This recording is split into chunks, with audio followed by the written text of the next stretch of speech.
What is user experience? What is UX? UX is a very large term and oftentimes misused. So let's break it down.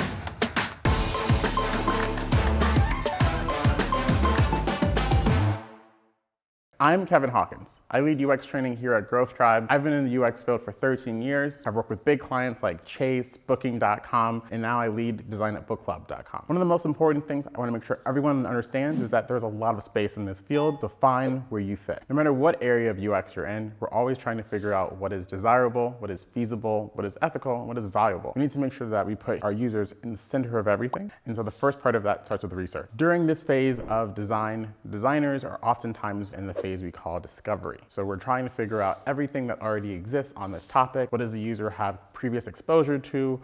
Who is the market leader? What is the best version of this feature? How are other companies solving this problem that the customer may have tried? This is what we call product discovery. We go into problem discovery, trying to figure out where the problem comes from, how it manifests, who it affects. Is this worth solving now? So in problem discovery, we're trying to figure out everything about the problem and who has it. We're trying to figure out how often it occurs. We're trying to figure out if people are satisfied with the solutions they already have. Then we go into problem definition.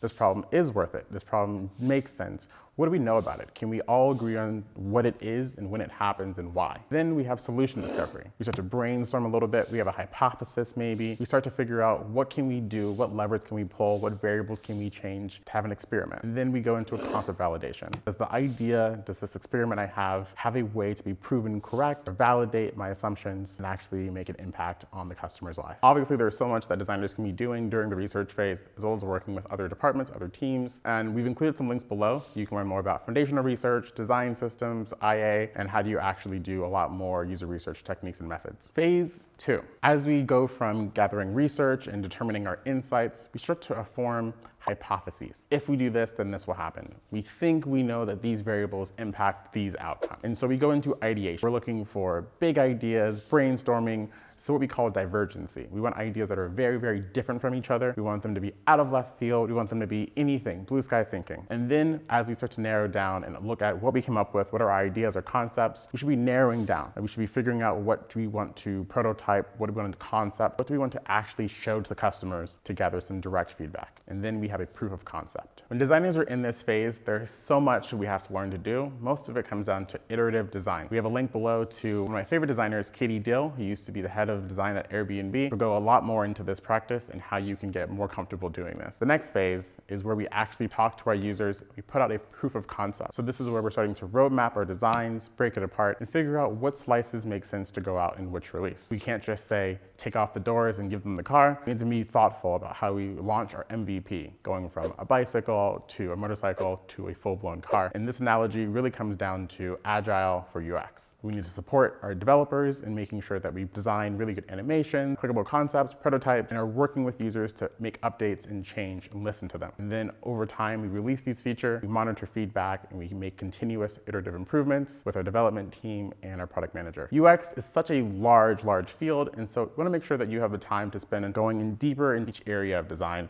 research, product management, engineering, and the whole lot. Such a challenge trying to answer the question, what is UX? There's so many areas you can deep dive in, and so we've included some extra resources. One of my favorite referrals is the Start With Why video by Simon Sinek. It's a very famous TED Talk. And the reason why I recommend it is because the same way he kind of assesses business, the why, how, what, is very similar to how users assess their own problems. They're a user, they have a certain reason or a certain way they do things, and there's a certain thing they're looking for, the what. Check out that video. There's also IDEO's user-centered design article that we've included, which really goes through this cyclical kind of process where there never really is an end to design. It keeps going, you're always getting feedback, we're always trying to do more for the users. Just like UX is a journey, we're all on journeys, and it never really ends, does it?